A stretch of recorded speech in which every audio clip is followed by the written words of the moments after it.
Le lancer parfait, ou tout simplement appréhender les 6 phases du lancer de javelot afin de mieux comprendre l'importance des enchaînements et de leur efficacité. Un geste extrêmement technique dans lequel chaque phase influence directement la suivante. Comprendre cette organisation permet d'optimiser la performance, mais également sécuriser le geste. Chaque phase va contribuer à construire une véritable rampe de lancement. Et oui, on ne met pas le feu à la fusée sans l'avoir bien positionnée en amont. Cette course est la fondation même qui va contribuer à la performance. Ce qui va nous amener à la première phase, la prise d'élan.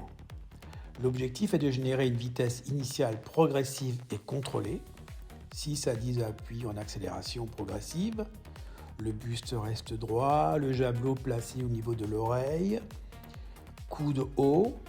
L'enjeu n'est pas la vitesse maximale, mais une accélération maîtrisée. Nous abordons ensuite la phase 2, la course de placement. L'objectif est de passer d'une course de face à une course de profil, tout en accélérant. 4 à 6 appuis, buste orienté de côté, bras lanceur vers l'arrière, épaules opposées fermées. Le passage de face à une course de profil reste assez délicat, notamment pour les néophytes. Par contre, il faut maintenir un bon pilotage de l'engin, qu'il ne bouge pas, respecter les alignements et le rythme. La phase 3, le hop. Alors c'est un moment important dans la course d'élan, puisque c'est un appui qui se démarque des autres, par une impulsion ou un sursaut, avec une intention bien marquée d'aller vers l'avant. L'objectif est de créer une prise d'avance décisive des appuis par rapport à la ligne d'épaule. Au niveau des préconisations techniques, il sera important que l'athlète prenne des repères visuels pour garder, comme on dit, la ligne avec un angle d'attaque idéal. Main haute, javelot bien placé contre la tempe. L'engagement de la hanche côté gauche provoque une légère inclinaison, tout en maintenant une fermeture de la ligne d'épaule du côté gauche.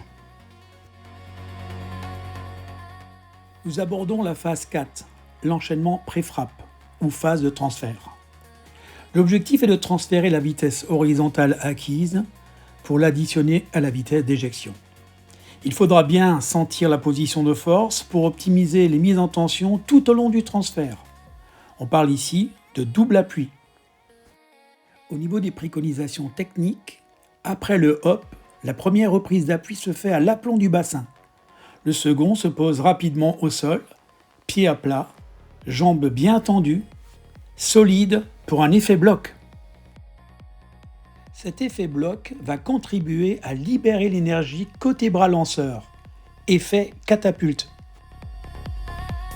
Il faut bien sûr conserver son visuel.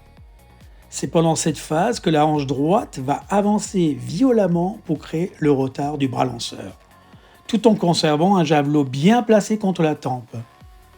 L'objectif n'est pas de se précipiter, mais d'atteindre la position de force, tension maximale, tel un arc bandé.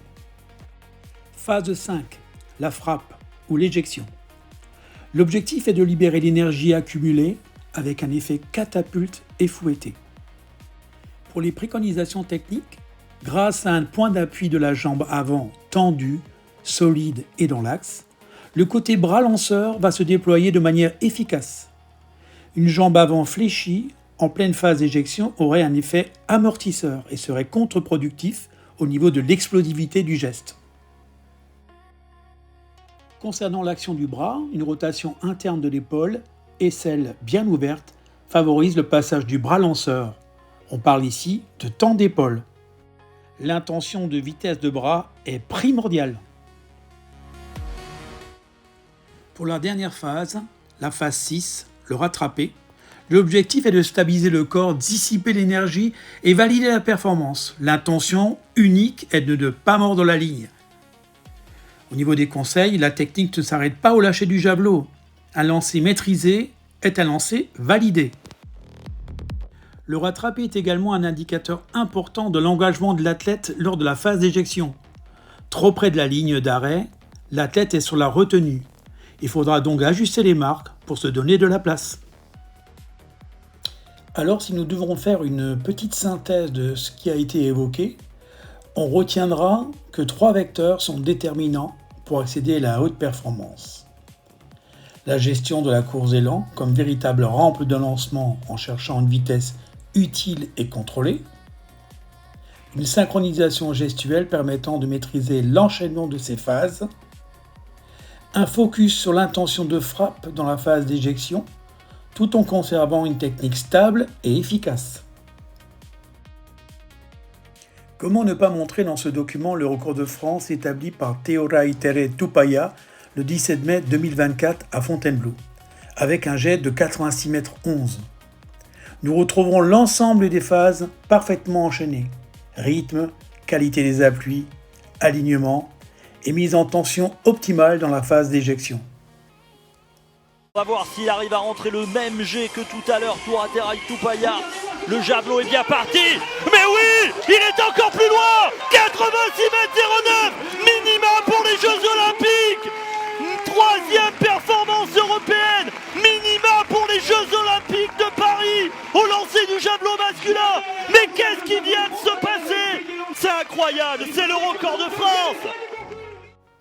Il y a également un autre exemple à citer, celui d'un autre athlète, Jérôme Effler, qui ne disposant pas des qualités de puissance de Teoraitere Tupaia, a quand même réussi à propulser son javelot à plus de 80 mètres, en utilisant essentiellement ses qualités de vitesse. On peut constater que le rythme est très élevé, avec un engagement total lors de la frappe.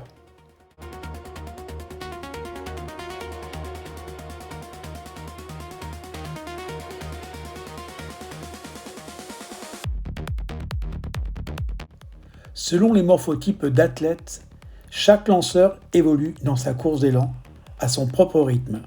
On a parlé de vitesse utile. L'important est de pouvoir enchaîner les différentes phases avec fluidité. L'énergie emmagasinée sera alors restituée efficacement.